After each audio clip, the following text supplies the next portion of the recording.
बिहार की 4 सीटों पर उपचुनाव हो रहा है, लेकिन इन 4 सीटों में रामगढ़ विधानसभा की सीट हॉट सीट मानी जा रही है।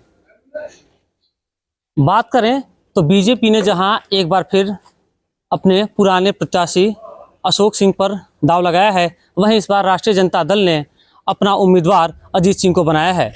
हमारे साथ रामगढ़ से अजीत सिंह जी हैं। सर, पहले तो स्वागत है आपका न्यूज़ 24 में जी। रामगढ़। सर, क्या आपको लगता है कि इतने दिनों के राजनीति में क्या कुछ वैसा काम है जो काम रह गया है, जो आपको जनता जिताती है यहाँ से, तो उसको पूरा करना बहुत जरूरी है? ये काम तो निरंतर एक प्रक्रिया है। काम तो ऐसा नहीं है कि एक बार जीवन में एक व्यक्ति और परिवार के अंदर भी काम निरंतर चलता है।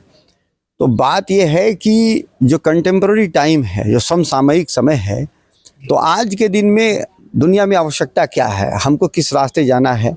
बिहार इस देश का सबसे पिछड़ा राज्य है और सबसे अंतिम पायदान पर, और दुनिया के वैश्विक स्तर पर देखिएगा तो और काफ़ी नीचे है। तो स्वाभाविक है कि हम सब चाहते हैं कि हमारा भी विकास का स्तर वो वहीं तक पहुंचे जो राष्ट्रीय औसत है या फिर उसके ऊपर जाए। लेकिन इसके लिए जो है क्या आवश्यक है, किन कदमों को उठाना आवश्यक है, तो तमाम तरह की बातें होती हैं कि उद्योग लगे, धंधे लगे, ये सब अपनी बातें अपनी जगह पे। हमारे सहयोग से हमारे विधानसभा में दुर्गावती में काफ़ी सघन औद्योगिकरण हुआ है, तो वहाँ कोई इशू नहीं है। हमारा जो मेरी जो समझ है वो ये इशू है कि 30 साल पहले की जो समस्या थी, अब उन सब समस्याओं का निवारण हो चुका है। लेकिन अगले 30 साल की क्या समस्याएं आने वाली हैं या वर्तमान में, तो उसका अस्थायी निवारण की जरूरत है। तो विभिन्न विकास के आयामों में, चाहे वो सड़क हो, बिजली हो, पानी हो, उसको लेकर के, लेकिन जो सबसे महत्वपूर्ण जो विषय है वह है कि तेजी से मानव संसाधन को विकसित किया जाए। बगैर उसको आगे किए, बगैर उसको विकसित किए, हम अब विभिन्न आयामों में उतनी तेजी से आगे नहीं बढ़ पाएंगे और राष्ट्रीय औसत पर नहीं पहुंच पाएंगे। तो हमारी समझ से यही सबसे महत्वपूर्ण चीज़ है जिस पे हम काम भी करेंगे। एक चीज चर्चा चल रहा है, बीजेपी की तरफ से किया जा रहा है कि गंगा का पानी लाने की बात चल रही है, क्योंकि ये क्षेत्र नहरी इलाका है, सिंचाई के साधन व्यवस्थित हैं पूरी तरह। आप अभी तो इंटरव्यू ले रहे हैं, इस इलाके में 1 बीघा खेत कहीं सूखा है तो दिखाइए। तो भाजपा का अपना प्रोपेगेंडा मशीन है, वो चलाते रहती है। हम कह रहे हैं गंगा को पानी कर्मनाशा जाके देती है, और ये कह रहे हैं गंगा से हम पानी कर्मनाशा में लेंगे। खैर, हम उसके खिलाफ नहीं हैं, पानी आवे वो एक अलग प्रक्रिया है। लेकिन हम ये कहते हैं कि जो हमारे पास जल संसाधन है, क्या उसको दोहन के लिए हमने पर्याप्त जल संरचनाएं यहाँ खड़ा किया है कि नहीं खड़ा किया है, उसको और हम बेहतर कर सकते हैं कि नहीं कर सकते। थोड़ी सी भी एक्सेस बारिश होती है तो हमारा अतिरिक्त पानी नदियों की तरफ चला जाता है। तो क्या हम अपने ही ज़मीन पे जो बारिश है, पानी है, उसको हम सुरक्षित और संरक्षित कर करके और बेहतर कर सकते हैं कि नहीं। फिर गंगा की पानी ट्रिपल सरकार उन्हीं की है, वो लेते आए, उनको कौन रुका हुआ है। अच्छा सर, ऐसे आपके मीडिया चैनल से माध्यम से मेरा एक सवाल है भाजपाइयों से, कितना क्यूसेक पानी गंगा से लेकर के आएगा, और पाइप से लेके आए, नहर से लेके आएगा, और कहाँ गिराएगा, और बीच विधानसभा के किन किन भौगोलिक क्षेत्रों में पानी पहुंचाएगा। इस पे एक विस्तृत वो रिपोर्ट तो बनावे पहले, तब तो बात हो। ये सवाल तो मैं उनसे पूछूंगा सर। हाँ। एक चीज और, जो अभी कहा जा रहा है कि सबसे नीचे हैं अजीत सिंह, जो चूंकि प्रत्याशियों का जो डाटा होता है उसमें जो संपत्ति का ब्यौरा दिया जाता है, हाँ। अजीत सिंह की सबसे कम संपत्ति है। निश्चित रूप से राजनीतिक तपस्या का परिवार रहा है हम लोगों का। धन अर्जन जो है व्यक्तिगत स्तर पर जिसने जो भी किया हो, एक अलग विषय हो सकता है। हमने धन अर्जन को जो है नहीं लिया गंभीरता से। हमने लगा कि जो आदमी के पास जीवन में जो पर्याप्त रोटी कपड़ा मकान अगर उसके पास हो, तो फिर वो राजनीतिक सेवा क्षेत्र में वो राजनीति करे।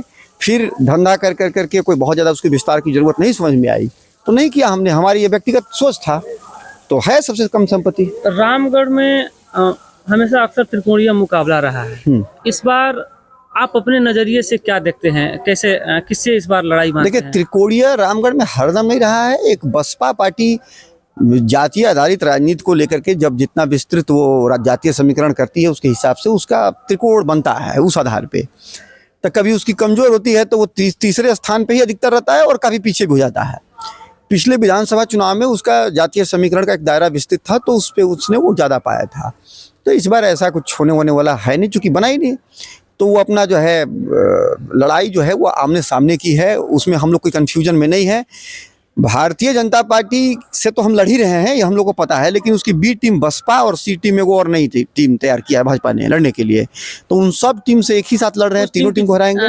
जिक्र हम कर देते हैं जो आप कह रहे हैं, प्रशांत किशोर की जनसुराज, क्योंकि उनकी पार्टी आ गई है, वो कह रहे हैं कि आरजेडी इस बार तीसरे या चौथे स्थान पर, अपनी बात नहीं बता, लेकिन आरजेडी कह रहे हैं कि वो तीसरे या चौथे स्थान पर रहेंगी। अगर नहीं रहती है तो आकर हमारा कॉलर पकड़ लीजिएगा। प्रशांत किशोर जी का वो मोदी वाला स्टाइल का बातचीत से चल रहा है ना, कि अगर हमारे मनसा में कोई गलती निकल जाए, नोटबंदी के वक्त बोले थे ना कि बुला लेना चौराहे पर, तो कहाँ भेटा है, किसी को भेटा है? तो ये कॉलर पकड़ लेना नहीं पकड़ लेना, ये पागल की तरह बोलते हैं, बतियाते हैं, मीडिया के द्वारा लॉन्च पार्टी है तो अटेंशन ड्रॉ करने के लिए, खींचने के लिए। राजनीति में अपनी बात करने की काबिलियत पहले वो बना लें, तब ना दूसरे की बात करेंगे। तो दिन भर तेजस्वी यादव और ये और वो, इसके अलावा तो उनकी अपनी कोई बात ही नहीं है दुनिया में। और मैं कह रहा हूँ कुपड़ आदमी जिसके पास कोई नीतिगत समझ नहीं है, किताब पढ़ने से आप राजनीतिक ज्ञान आप ग्रहण कर लेंगे, ये इस भ्रम को नहीं पालिए। रामगढ़ की जनता का कितना सहयोग मिल रहा है और जीत को लेकर कितने आश्वस्त हैं अजीत सिंह रामगढ़ से? भरपूर सहयोग मिल रहा है। और आप पूरे घूम जाइए इलाके में, और जो पक्का विरोधी है उससे ही बतिया लीजिए। अजीत कुमार के बारे में कोई उसको अगर व्यक्तिगत शिकायत हो हमसे, किसी प्रकार का लांछन लगा दे, तो मैं राजनीति छोड़ दूंगा। मैं धूर विरोधी की बात कर रहा हूँ। वह एक दो लटा लटाए लाइन के आगे नहीं बढ़ पा रहा है। पूरे इस चुनाव में विरोधी ये आरोप नहीं लगा पाया कि अजीत कुमार कर्मठ नहीं है, अजीत कुमार लोगों के लिए उपलब्ध नहीं है, अजीत कुमार काम नहीं करते। एक बार इसने नहीं कहा, सिर्फ एक ही रटा रटाया बात वो तोते की तरह बोलते रहा।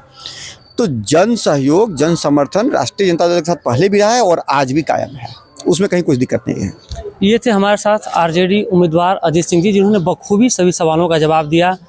अब देखना है कि 13 नवंबर को जो रामगढ़ में वोटिंग होनी है, रामगढ़ की जनता किसे जीत का ताज पहनाती है। फिलहाल कैमूर से न्यूज़ 24 के लिए अजय कुमार सिंह।